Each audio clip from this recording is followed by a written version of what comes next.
les autres pays, mais jusqu'ici... Le passeport, c'est pas seulement le passeport diplomatique. Le passeport de manière générale. On a vu pour les autres pays, mais jusqu'ici on n'a pas vu pour nous. Ça sera pour quand? Comment essayer effectivement d'éditer ce passeport pour éviter les problèmes qu'on a connus par le passé, parce qu'on a su aussi cette question de passeport souvent, la manière dont c'est fait souvent, je vais vous dire, on a deux options. Quelle est la garantie aujourd'hui qu'on va faire un bon passeport aujourd'hui? On a deux options. Lesquelles?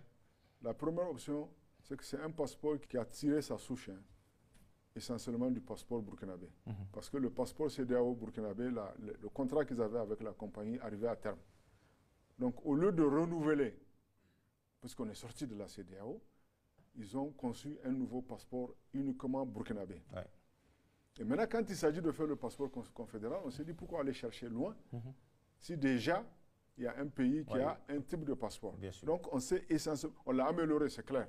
La première offre qu'on a, c'est cette même société qui confectionne les passeports burkinabés. C'est la loi des grands nombres. On en produit 100 pour le Burkina, c'est un exemple. Si le Mali veut, ça fera 200. Si le passeport coûte 500 avec la loi du grand nombre, ça sera 400. Si le Niger s'ajoute, ça sera 200. Parce que, voilà, la loi du grand nombre. Donc ça, c'est la première offre. La deuxième offre, que chacun le fasse avec ses propres partenaires. Rien n'exclut ça. L'essentiel, qu'il y ait des garanties. Et nous, qu'est-ce qu'on a fait? Même la semaine passée, j'étais en réunion avec les gens qui éditent les passeports. Ils sont venus, ils ont eu des rencontres avec le ministère de l'Intérieur. Ils ont eu des rencontres avec le Premier ministre. Moi, je les ai reçus. On leur a dit ce qu'on leur reproche comme greffe. Voilà. Et ils ont pris l'engagement que si on renouvelle le contrat, ils vont corriger tout. C'est les mêmes partenaires qu'avant? C'est une offre. Une offre, d'accord. Voilà. Le contrat va arriver à terme. D'accord. En mars, je crois.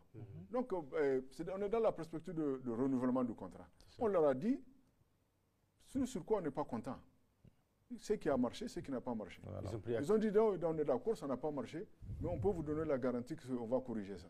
Donc, maintenant, c'est une question de rapport qualité-prix. Bien sûr. On va voir.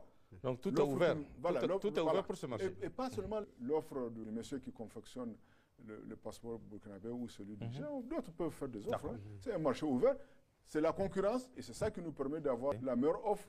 Pour finir cet entretien, Monsieur le ministre, à quand la conférence des ambassadeurs? La conférence des ambassadeurs. En fait, parce que là aussi c'est un autre problème. Ça fait longtemps qu'on n'a pas entendu parler de cette conférence des ambassadeurs. La conférence des ambassadeurs, c'est l'appellation courte, l'appellation longue, on dit la conférence de l'administration diplomatique et consulaire. Elle existe dans pratiquement tous les pays. La dernière, elle date de 2007. On est en 2025 quand même. Voilà. Elle sert à quoi cette conférence? C'est un cadre de réflexion et d'échange pour l'ensemble des missions diplomatiques et post-consulaires. Ils se revoient, ils se réunissent pour autopsier la diplomatie, voir ce qui a marché, ce qui a moins marché, ce qui n'a pas du tout marché, et faire des propositions. Ou même si tout a bien marché, donner de nouvelles orientations. Ce cadre-là, il s'est réuni 7 fois depuis l'indépendance. 7 fois seulement? 7 fois. Seulement, c'est bien dit. Voilà, seulement. Et alors que la fréquence, c'est tous les 2 ans. Ouais. Donc là, quand vous prenez 2007 à aujourd'hui, faut un calcul rapide vous permettra de comprendre combien de sessions on a sauté. Donc, aujourd'hui, cette conférence, elle s'impose plus qu'avant. Ouais. C'est carrément une nouvelle orientation qui est donnée à notre politique étrangère. Où il y a des axes qui sont là, qui n'existaient pas, qui existaient avant, mais dont on ne tenait pas compte. Bien sûr. Dont on ne tenait pas compte. Je vous donne un exemple simple. Avant les délégations, quand elles arrivaient, c'est les autorités nigériennes qui s'accommodaient au programme de délégation. Quand quelqu'un veut venir, il écrit, il dit je veux venir, je veux voir tel ministre, il prend son avion, il vient, vous êtes obligé de vous accommoder parce que c'est votre étranger. Et les ambassadeurs ici, ils téléphonaient au ministre pour aller voir un ministre. Il y a 2 semaines, il y a un ancien des affaires étrangères, il est rentré dans mon bureau, il me dit, petit frère, je suis fier de ce qui est en train de se passer au Niger. J'ai dit, pourquoi?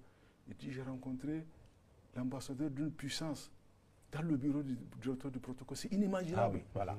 Ah oui. Il dit, c'est inimaginable. Ah oui. Ah oui. À mon temps, je n'ai jamais vu ça de toute ma carrière. Il dit, ces gens, ils ne parlent même pas au ministre. Ouais. Aujourd'hui, lui, il est parti, il a trouvé assis dans le bureau. Donc, c'est toutes ces valeurs qu'il faut intégrer. Le respect est imposé. Le respect est imposé. Ça sera pour quand cette conférence des ambassadeurs que tout le monde attend aujourd'hui? Ça sera pour quand? Je verrai avec le Premier ministre et le ministre des Finances. D'accord. Vous ne voulez pas vous prononcer? C'est le nœud de la... D'accord. Mais c'est important, vous l'avez dit, elle s'impose. Et le Premier ministre, il est favorable, et le Premier ministre, le Président, ils sont tous favorables à tout ce qui... Quand vous voyez qu'ils refusent quelque chose, c'est que ça n'a pas d'intérêt. Mais tout ce qui va dans le sens... Je vous dis franchement, hein, en toute sincérité, tout ce qui va dans le sens de l'affirmation de notre souveraineté vient avant tout. D'accord. Notre souveraineté, notre dignité. On peut dire il y a un attachement incroyable à faire ressortir, parce qu'on l'a perdu en fait. On peut dire aujourd'hui que les choses bougent aux affaires étrangères. Ah oui, bien sûr, la diplomatie nigérienne se porte bien, quoi que disent les gens, parce qu'en fait, vous savez, la diplomatie, ce ne sont pas les réseaux sociaux. Ce ne sont pas les réseaux sociaux. D'accord. Moi, je ne travaille pas pour les réseaux sociaux. Très bien. Et ce n'est pas les réseaux sociaux qui vont me juger. OK. Voilà. Et parce que vous savez pourquoi je dis ça? En plus, c'est que l'essentiel de ce que nous faisons, c'est à l'étranger. L'essentiel du travail d'un ministre des Affaires étrangères. Bien sûr. Et il n'y a pas d'attaché de presse. Ouais, s'il y avait un attaché, je parle moins de